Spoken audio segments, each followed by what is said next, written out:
Hello my beautiful friends, it's Jasmine and welcome back to another video. Hope that you are all doing very well today. Sending you my positive energy your way as always.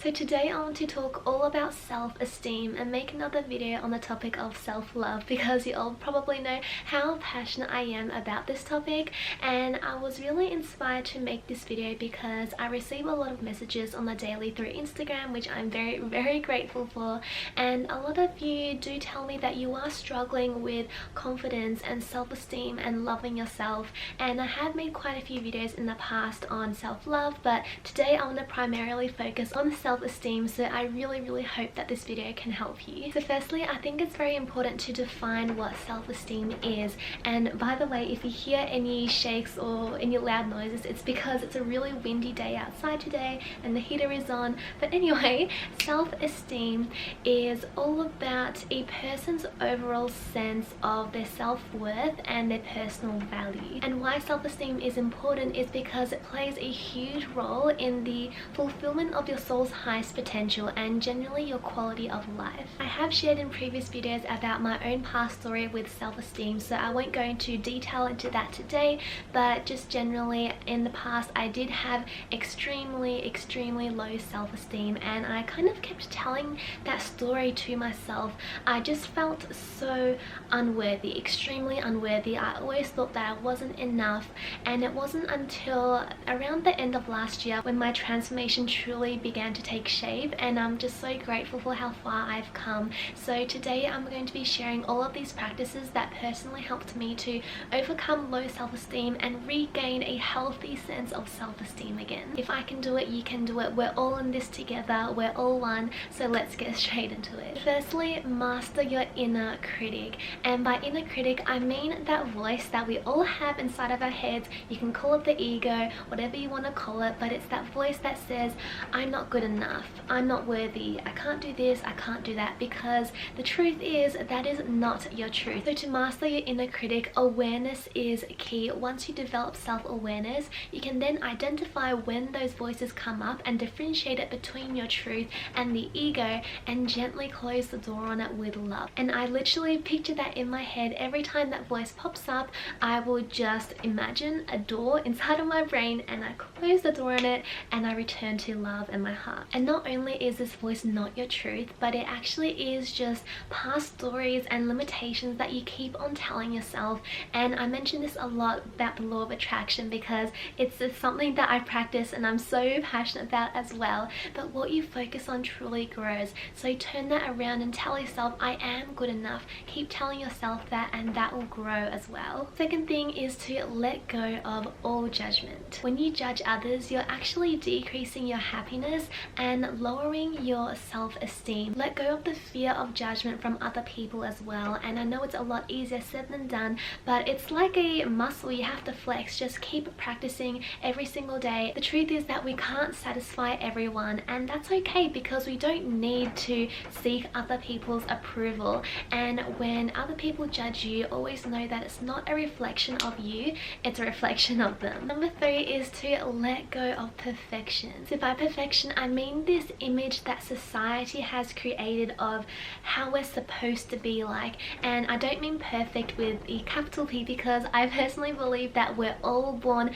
perfect as we are, but in terms of this image of trying to be like a certain thing or person is just so unrealistic, and this actually doesn't exist. When you continue chasing after perfection, it just really decreases your self-esteem, and that's what I used to do. I used to just want to be so perfect, but now I realize it was just completely draining my energy and lowering my self-esteem. And now I just fully embrace who I am. I just don't care about these labels or images that society has put out. I just do me, and it's okay to make mistakes. Number 4 is to say affirmations. Our thoughts and words are incredibly powerful because they all carry vibrations and energy, and they shape our thoughts, therefore therefore our feelings and emotions, and therefore our reality. So when you repeat positive thoughts and words that are high in frequency and raise your vibration, you literally reshape your mind and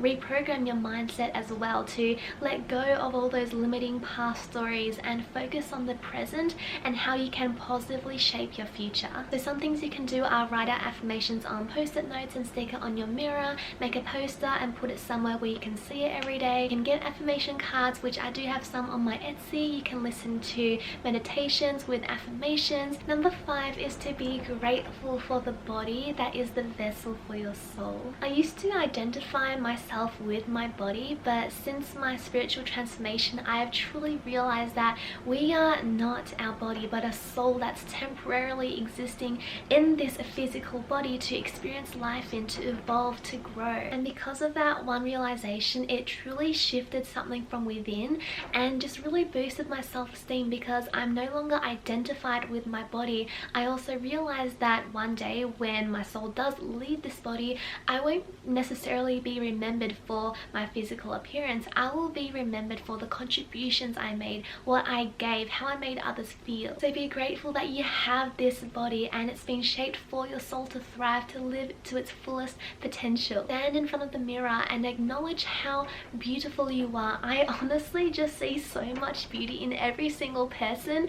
I see your beauty and I hope that you can see your beauty as well. Another thing you can do is to write down everything that you love about yourself. So if you didn't know, I do have a free self-love package that is on my website, so I'll leave the link in the description box below. And this is something that really helped on my self-love journey, just writing down all of my strengths and what I love about myself, my qualities, my values, because when you write it down, and I think handwriting is really important as well, it exercises your mind and it really gets you thinking and just really raises your vibration. So write down everything you love about yourself, be unapologetic, no limitations, and just write it in your diary. You can even stick it on your wall, make yourself feel good. Next thing is to accept and embrace yourself fully, unapologetically. You can't control external things and events, but you can control your thoughts. So accept all of who you are wholeheartedly. Celebrate yourself every single day. Acceptance is truly the key to the most divine relationship with yourself. Next thing is to... It is a hailstorm out there. Wow. I hope that the noise isn't coming out too loud. Okay, next thing is to do something that you really love. We all have passions, we all have things that we absolutely love to do. So do them. Do things that really light you up, that fulfill your highest self. When you do things you love, you raise your vibration and therefore attract the feeling of feeling good with yourself, therefore raising your self-esteem. Next thing is to stop seeking approval. This is your life. You do not live for anybody else, and like I mentioned before, we can't satisfy everyone, whether that is from your family or friends or society or your manager or whoever it is, and all you need really is to approve of yourself.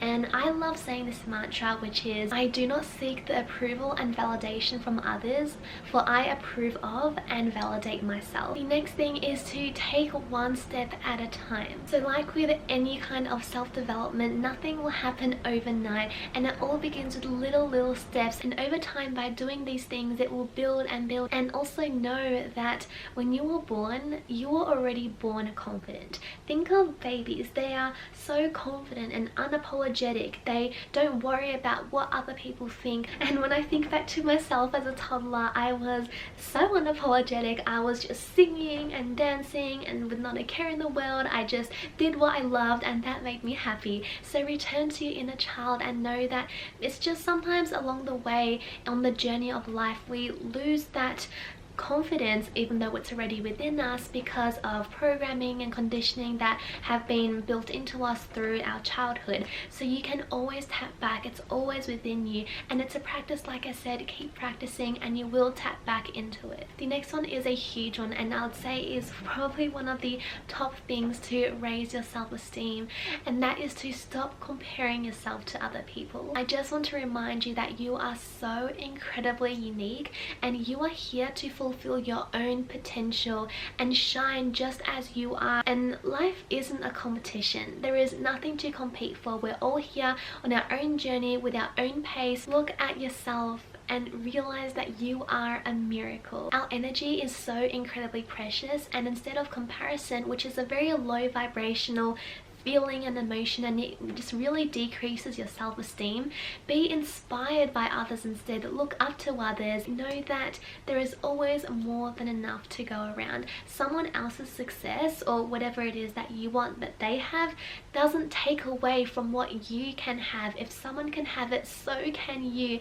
We are all one together. No one is missing out. Next thing is to practice self-care. So do things that will allow you to rest and relax and make you feel good and improve your well-being. For example, just a very basic self-care things such as taking a shower every day, brushing your teeth every day, washing your hair, cooking a nourishing meal at home, or meditating, doing physical activity. Prioritize your self-care, and this can raise and lift your self-esteem. Next thing is to use your gifts to be of service to the world and others. You know that you have so incredibly much to offer to the world. This is why the universe gave you your gifts, for you to use them and share them, to take up space. And the thing is, when we use our gifts to be of service, it raises our self-esteem because we feel that we matter. Because when we give, it's just that feeling of, I don't know if I can put into words, I'm kind of lost for words at the moment, but you just feel that you matter. You can give something, you're offering something, and it's that sense of fulfillment. That's right, you feel that you are appreciated. Another very important thing is to set boundaries. So be able to say no to what your intuition truly isn't telling you to say yes to. When we create healthy boundaries for ourselves, we increase our sense of value and worthiness, because it's when we don't have boundaries and we find ourselves saying yes to everything, we do that because we feel that we are unworthy of making time for ourselves and prioritizing ourselves, and we have to seek the approval of others. And I was definitely once in the past a people pleaser, and I said yes to everything because I just felt unworthy. My sense of value was so low that I thought I couldn't say no to other people. But now learning to say no is so important, and what I like to stick by is that if my intuition isn't saying yes very loud, then it's generally a no. The last thing that I want to mention is to acknowledge your worthiness. Worthiness is your birthright from the moment you were born. You are worthy of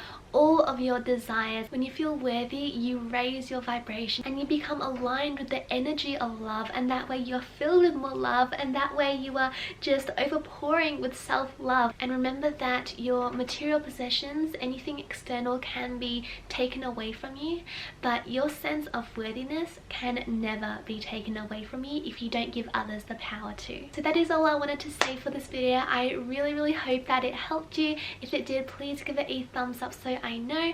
I love you all so much, and I will see you in the next video. One more thing before I go: if you did find this helpful and you know someone else that can truly benefit from this video as well, please do share it with them, just to spread the love and the light. I would really appreciate it, and I'm sure they would really appreciate it as well. Alright, bye!